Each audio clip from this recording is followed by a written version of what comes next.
جب بھی رمضان کا مہینہ شروع ہوتا ہے نا تو سب سے پہلی چیز جو ذہن میں آتی ہے وہ بھوک ہے، پیاس ہے۔ جی بالکل، لیکن ہمارے ذرائع ایک بہت ہی دلچسپ بات کی طرف اشارہ کرتے ہیں وہ کیا ہے؟ کہ رمضان کا مقصد صرف بھوکا رہنا نہیں بلکہ ایک خاص قسم کی آزادی حاصل کرنا ہے۔ آزادی؟ مطلب اپنی خواہشات سے آزادی؟ جی، اپنی خواہشات سے، اپنی مرضی سے۔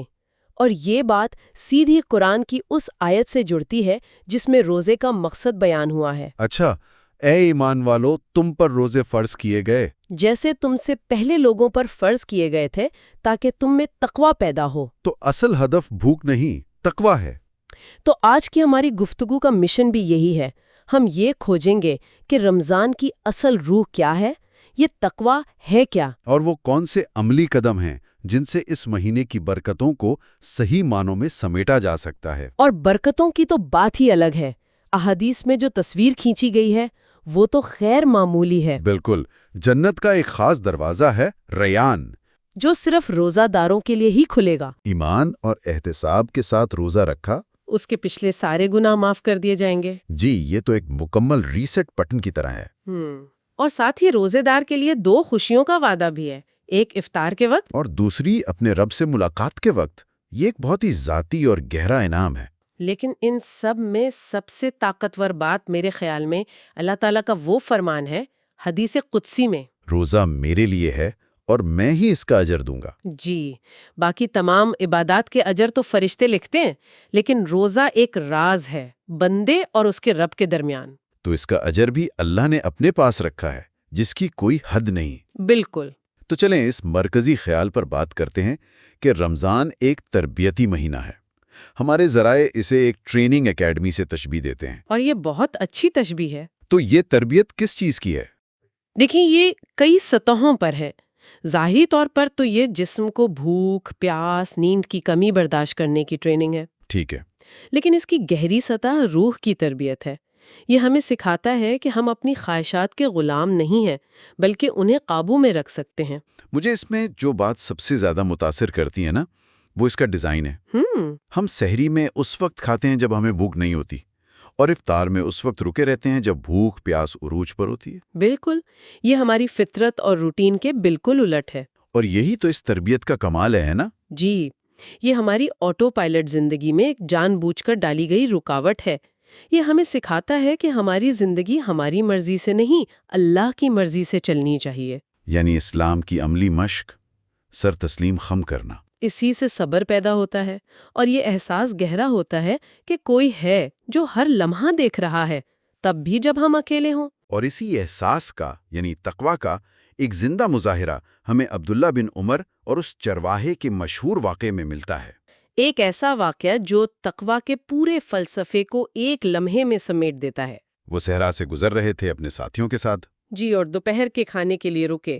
وہاں ایک چرواہا اپنی بکریاں چراتا ہوا گزرا۔ انہوں نے اسے کھانے کی دعوت دی، لیکن اس چرواہے نے کہا میرا روزہ ہے۔ اور یہ بات ہی اپنے آپ میں حیران کن ہے، صحرا کی جھلسا دینے والی گرمی میں ایک محنت کش کا روزہ رکھنا۔ بالکل، تو اس جواب نے عبداللہ بن عمر کو متجسس کر دیا۔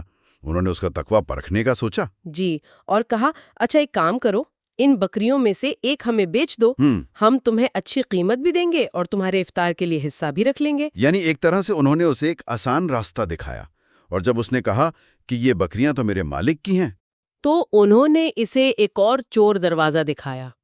کہا تم اپنے مالک سے کہہ دینا کہ ایک بکری کو بھیڑیا کھا گیا یا وہ کہیں کھو گئی، اسے کیا پتا چلے گا۔ یہ تھا اصل امتحان کا لمحہ۔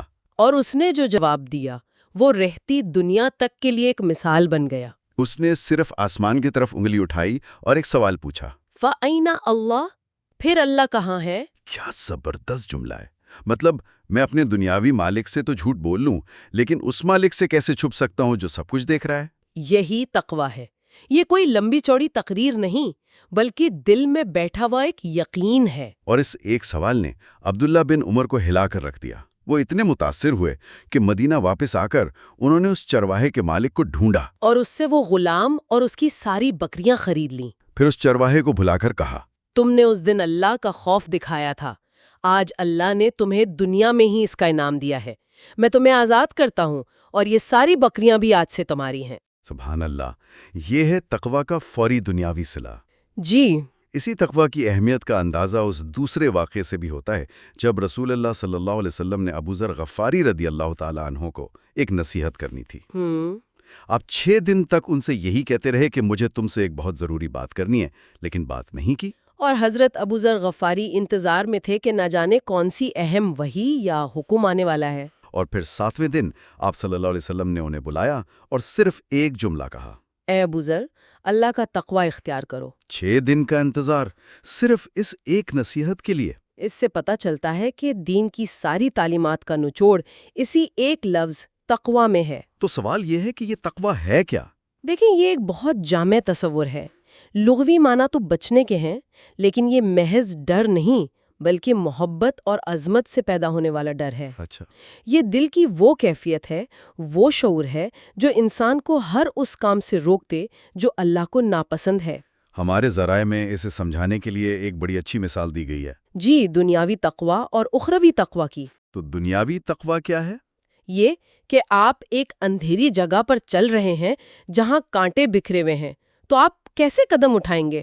بہت پھونک پھونک کر، دامن سمیٹ کر، تاکہ کوئی کانٹا نہ چبھے؟ بالکل۔ یا جیسے آپ دہکتے ہوئے انگاروں کو ہاتھ نہیں لگاتے کیونکہ آپ کو جلنے کا یقین ہے۔ یہی بچنا تقوی ہے۔ تو اخروی تقوی یہ ہوا کہ انسان گناہوں سے، یعنی جہنم کی آگ کی طرف لے جانے والے راستوں سے اسی طرح بچے۔ جی، یہ ایک ذہنی طور پر الرٹ رہنے کا نام ہے۔ اور جب انسان یہ کیفیت حاصل کر لیتا ہے تو قرآن اس کے لیے بے شمار انعامات کا وعدہ کرتا ہے۔ اللہ اس کے لیے مشکلات سے نکلنے کے راستے بنا دیتا ہے، ایسی جگہ سے رزق دیتا ہے جہاں سے گمان بھی نہیں ہوتا، اور گناہوں کو معاف کر دیتا ہے، اس سے محبت کرتا ہے۔ اور سب سے بڑا انعام تو عزت کا ہے۔ قرآن کہتا ہے، اللہ کے نزدیک تم میں سب سے زیادہ عزت والا وہ ہے جو سب سے زیادہ متقی ہو۔ یعنی اللہ کے ہاں کرنسی صرف تقوی ہے۔ بالکل۔ تو جب یہ واضح ہو گیا کہ منزل تقوی ہے، تو سوال یہ ہے کہ اس سفر پر روانہ کیسے ہوں؟ مطلب ایکشن پلان کیا ہو؟ جی، اس کے لیے ہمارے ذرائع میں ایک عملی روڈ میپ دیا گیا ہے۔ اور اس پلان کا سب سے پہلا اور بنیادی نقطہ ہے قرآن سے اپنے تعلق کو اثر نو استوار کرنا۔ بالکل۔ آخر رمضان کو شہر القرآن یعنی قرآن کا مہینہ بھی تو کہا جاتا ہے۔ امام مالک کا واقعہ بھی تو ہے کہ وہ رمضان میں درس حدیث روک دیتے تھے۔ جی، اور اپنا سارا وقت قرآن کے لیے وقف کر دیتے تھے۔ یہ اس بات کی علامت ہے کہ اس مہینے کا خاص کام قرآن سے جڑنا ہے۔ تو اس تعلق کو بنانے کے لیے کچھ عملی تجاویز کیا ہو سکتی ہیں؟ کئی کام کیے جا سکتے ہیں۔ ایک تو یہ کہ اپنی تلاوت کو تجوید کے ساتھ بہتر بنانے کی کوشش کی جائے۔ اور دوسرا اور شاید سب سے اہم، یہ کہ اس رمضان کم از کم ایک بار پورے قرآن کو ترجمے کے ساتھ پڑھنے کا ہدف رکھا جائے۔ یہ جاننے کے لیے کہ ہمارا رب ہم سے کہہ کیا رہا ہے۔ یہ ہے کہ نماز میں جو آخری چھوٹی صورتیں پڑھی جاتی ہیں ان کو ترجمے کے ساتھ یاد کر لیا جائے، تاکہ نماز میں خشوع پیدا ہو، آپ کو پتا ہو آپ کیا کہہ رہے ہیں۔ بالکل۔ اچھا، قرآن سے تعلق کے بعد دوسرا قدم ہے گناہوں سے بچنا، جو تقوی کا براہ راست نتیجہ ہے۔ سیدہ عائشہ کا ایک قول ہے اس حوالے سے۔ جی، ان سے کسی نے پوچھا کہ سب سے بڑا عبادت گزار کیسے بنا جائے؟ تو انہوں نے کوئی لمبی نفلی عبادات کی فہرست نہیں بتائی، صرف اتنا کہا، تم گناہ چھوڑ دو، سب سے بڑے عبادت گزار بن جاؤ گے۔ یعنی نوافل سے زیادہ ضروری فرائض اور گناہوں سے بچنا ہے۔ جی، اور روزہ اسی کی ڈھال ہے، لیکن یہ ڈھال تبھی کام کرتی ہے جب ہم اس میں خود سوراخ نہ کریں۔ ہمارے ذرائع روزے کے 3 درجات بتاتے ہیں۔ پہلا درجہ ہے عوام کا روزہ، یعنی صرف کھانے پینے اور جنسی خواہشات سے رک جانا۔ یہ تو بنیادی شرط ہے۔ جی۔ دوسرا درجہ ہے خواص کا روزہ، جس میں پیٹ کے ساتھ ساتھ آنکھ، کان، زبان اور باقی اعضاء کو بھی گناہوں سے بچایا جاتا ہے۔ اور تیسرا درجہ؟ وہ سب سے اعلیٰ ہے، خاص الخاص کا روزہ۔ اس میں اعضاء کے ساتھ ساتھ دل کو بھی اللہ کے علاوہ ہر چیز کی فکر سے پاک کر لیا جاتا ہے۔ حسد، کینہ، تکبر جیسی چیزوں سے بھی دل کا روزہ۔ جی، یہی وہ روزہ ہے جو تقوی کی منزل تک پہنچاتا ہے۔ تیسرا عملی کام نمازوں کا اہتمام ہے، فرض نمازوں کے ساتھ ساتھ سنتوں پر بھی توجہ دینا، خاص طور پر 12 سنتیں مؤکدہ، جن کے بارے میں حدیث میں جنت میں ایک محل کی بشارت ہے۔ اور پھر رات کا قیام یعنی تراویح یا تہجد. اور دعاؤں کا خاص اہتمام کرنا، کیونکہ روزہ دار کی دعا افطار کے وقت رد نہیں ہوتی۔ اور دعاؤں کی بات ہو تو لیلۃ القدر کا ذکر لازمی ہے، ایک رات جو 1000 مہینوں سے بہتر ہے، جسے آخری عشرے کی تاک راتوں میں تلاش کرنے کا حکم ہے۔ سیدہ عائشہ رضی اللہ عنہا نے نبی صلی اللہ علیہ وسلم سے پوچھا تھا کہ اگر میں اس رات کو پالوں تو کیا دعا کروں؟ اور آپ صلی اللہ علیہ وآلہ وسلم نے انہیں تاریخ کی سب سے جامع اور خوبصورت دعا سکھائی۔ اللہم انکا عفو تحب العفو فاعف عنی۔ اے اللہ، تو بہت معاف کرنے والا ہے، تو معافی کو پسند کرتا ہے، بس مجھے معاف فرما دے۔